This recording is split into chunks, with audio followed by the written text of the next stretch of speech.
Gibran Raka Buming Raka menuju ke KPU untuk mendaftar pada Pilpres 2024 mendampingi Prabowo. Saya pelajari rekam jejak Gibran, maka saya temuilah 3 jejak ini. Pertama, ketika Gibran menjadi wali kota Solo, inilah hasilnya data dari BPS bahwa di tahun 2020 ketika pertama kali ia memimpin sebagai wali kota Solo, pertumbuhan ekonomi di sana minus 1,74%. Minus.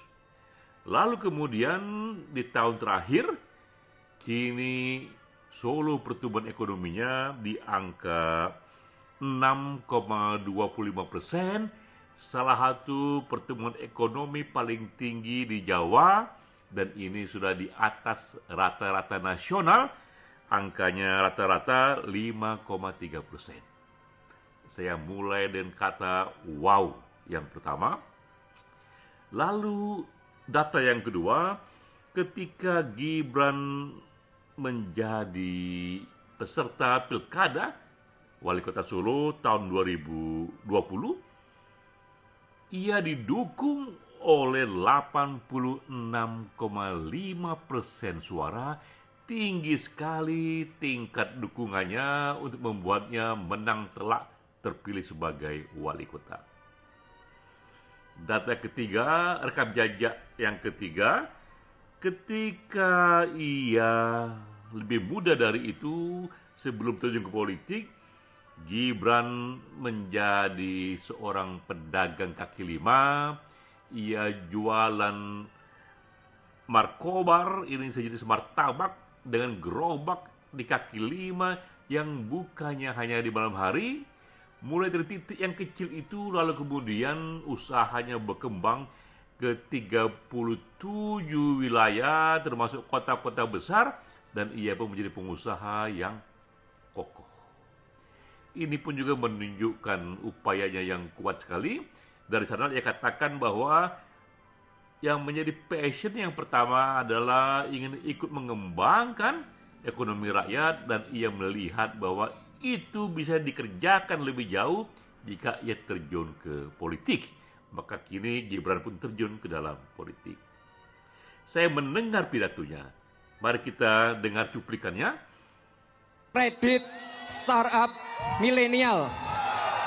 Ini untuk bisnis para milenial yang berbasis inovasi dan teknologi. Dalam pidato ini, Gibran menyampaikan 6 program unggulan. Antara lain programnya begitu banyak adalah dana abadi pesantren, kredit startup milenial, KIS lansia, lalu kartu anak sehat untuk stunting, hilirisasi industri, dan juga program ekonomi hijau dan energi hijau. Program ini begitu besar efeknya jika dijalankan. Ia akan mengambil begitu banyak kantong suara besar. Dari generasi milenial itu ada 48,5%, dari kalangan santri, bahkan dari NU saja itu pemilihnya ada 52%, dari lansia, total lansia itu ada 16%, dan juga ibu rumah tangga, wong cili, dan urusan stunting itu ada 30%. Ini hal yang besar yang bisa dicapai. Jika Gibran ingin mendukung Prabowo, maka tentu saja hal pertama yang harus dikerjakan bagaimana memberi tambahan suara Prabowo sebanyak yang ia bisa. Mungkinkah ini?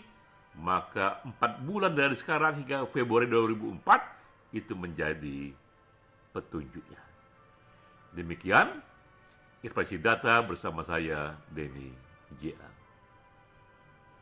Assalamualaikum warahmatullahi wabarakatuh. Itulah kalau kita simak ya dari pemaparan Bapak Denny J.A. ini sungguh luar biasa kawan. Ya, ternyata beliau ini kan pakar pakar menganalisa, pakar melihat orang. Dan benar apa yang disampaikan oleh Pak Denny J.A. terkait Mas Gibran sangat komplit. Ya, jadi sudah pas lah itu ya, mendampingi Pak Prabowo ya, dengan visi program-program Pak Prabowo ya digabungkan dengan program Mas Gibran, dan ada beberapa di situ yang sudah sama seperti hilirisasi industri ya, hilirisasi pertambangan. Nah itu udah masuk di Pak Prabowo. Nah ini sudah saling melengkapi. Insya Allah Indonesia maju, Indonesia emas. Baikkan videonya kawan.